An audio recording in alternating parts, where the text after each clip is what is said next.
അസ്സലാമു അലൈക്കും വറഹ്മത്തുള്ളാഹി. അൽഹംദുലില്ലാഹി റബ്ബിൽ ആലമീൻ വസല്ലല്ലാഹു അലാ മുഹമ്മദ്. തികച്ചും വ്യത്യസ്തമായൊരു മെസ്സേജ് ഇന്ന് ഞാൻ വാട്സപ്പിൽ കണ്ടു. ഒരുപക്ഷെ എന്തെങ്കിലും ഒരു ചോദ്യം ഉത്തരം കാണാൻ വേണ്ടി, അല്ലെങ്കിൽ ഒരു ആശ്വാസവാക്ക് കിട്ടാൻ വേണ്ടി, അല്ലെങ്കിൽ ഒരു പ്രോബ്ലം പരിഹരിക്കുന്നതിന് വേണ്ടിയൊക്കെ ഉള്ള ആൾക്കാർ അയക്കാം. ഈ സഹോദരി ഒരു മെസ്സേജ് അയച്ചിരിക്കുന്ന അവർ പറയണത്, നിങ്ങൾ പലപ്പോഴും പല അനുഭവങ്ങളും ആളുകളോട് പറയാറില്ലേ, അതുകൊണ്ട് തന്നെ എനിക്കും അത് പ്രചോദനമാവാറുണ്ട്. എൻ്റെ ഒരു അനുഭവം നിങ്ങൾക്ക് വേണ്ടി ഷെയർ ചെയ്യുകയാണ് എന്ന് പറഞ്ഞിട്ടാണ് അവർ എഴുതിയിരിക്കുന്നത്. അപ്പോൾ അത് വളരെ മനോഹരമാണത്. ഞാനതിലും കണ്ടൊരു കാര്യം എന്താണെന്ന് വിചാരിച്ചാൽ, എവിടെയും കൂരിരുട്ടത്തും ഒരു ചെറിയ പ്രകാശകിരണം ഒരു പക്ഷേ കണ്ടേക്കാം. എവിടെയും പോസിറ്റീവുകളുണ്ട്. എല്ലാം നിരാശപ്പെടുന്ന സന്ദർഭത്തിലും നമുക്ക് സമാധാനവും സന്തോഷവും പ്രതീക്ഷയും നൽകുന്ന ഒരു ചെറിയ തിരുനാളം എവിടെയെങ്കിലും ഉണ്ടാവും. ഇവർ ഒരു അമുസ്ലിം ലേഡിയായിരുന്നു. അവരങ്ങനെ ഒരു കുടുംബത്തെ പരിചയപ്പെട്ടു. അപ്പോൾ അവർക്ക് ഒരു ആൺകുട്ടിയും ഒരു പെൺകുട്ടിയാണുള്ളത്.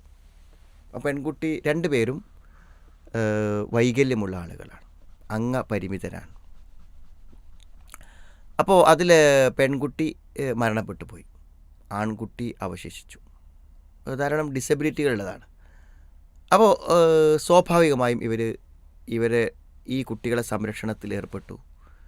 അങ്ങനെ അവരെന്ത് ചെയ്തു, അവിടെ ആ കുടുംബവുമായി ബന്ധമുണ്ടായി. അങ്ങനെ ഈ കുട്ടിക്ക് ഒരു ഭാവി കൊടുക്കുക എന്നുള്ളതിൽ അവർക്കൊരിക്കലും പ്രതീക്ഷിക്കാതെ ഈ ആൺകുട്ടിയുടെ ഭാര്യയാകാൻ ഈ ലേഡി തയ്യാറായി. ഒരു മുസ്ലിമായി അവർ തയ്യാറായി. അങ്ങനെ ആ കക്ഷിയെ സംരക്ഷിച്ചു.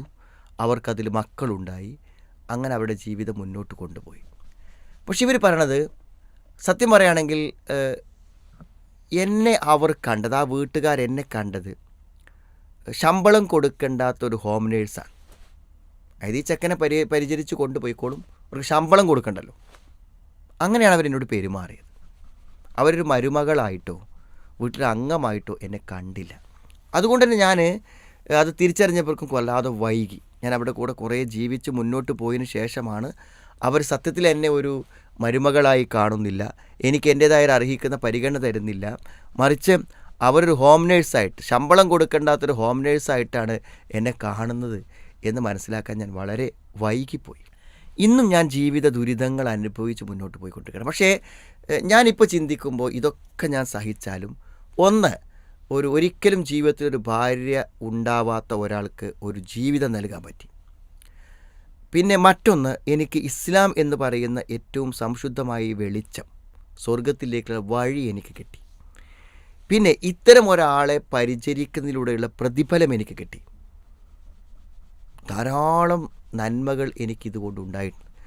വളരെ ദുരിതപൂർണമായ ഒരു കഥ പറയുമ്പോഴും അതിൽ ചില പോസിറ്റീവുകൾ കാണാൻ കഴിയുന്ന ആ ഒരു മനസ്സുണ്ടല്ലോ, ഈ മനസ്സ് മതി സുഹൃത്തുക്കളെ നമുക്ക് ഏത് മഹാദുരന്തങ്ങളിലും സമാധാനത്തോടെ പിടിച്ചെന്ന് മുന്നോട്ട് പോകാൻ. ഈ ഒരു മനസ്സുമായി നമുക്ക് വിഷമങ്ങളും വേദനകളും പറയുന്നതിൻ്റെ ഇടയ്ക്ക് ഇതൊക്കെ ഞാൻ സഹിച്ചാലും തുല്യതയില്ലാത്ത ചില അനുഗ്രഹങ്ങൾ എനിക്ക് ലഭിക്കാൻ കാരണമുണ്ടായിട്ടുണ്ട് എന്ന് പറയുന്ന ആ ഒരു മനസ്സുണ്ടല്ലോ, ആ പോസിറ്റീവ്, അത് തന്നെയാണ് നമുക്കിതിലെ ഏറ്റവും വലിയ ഗുണപാഠം.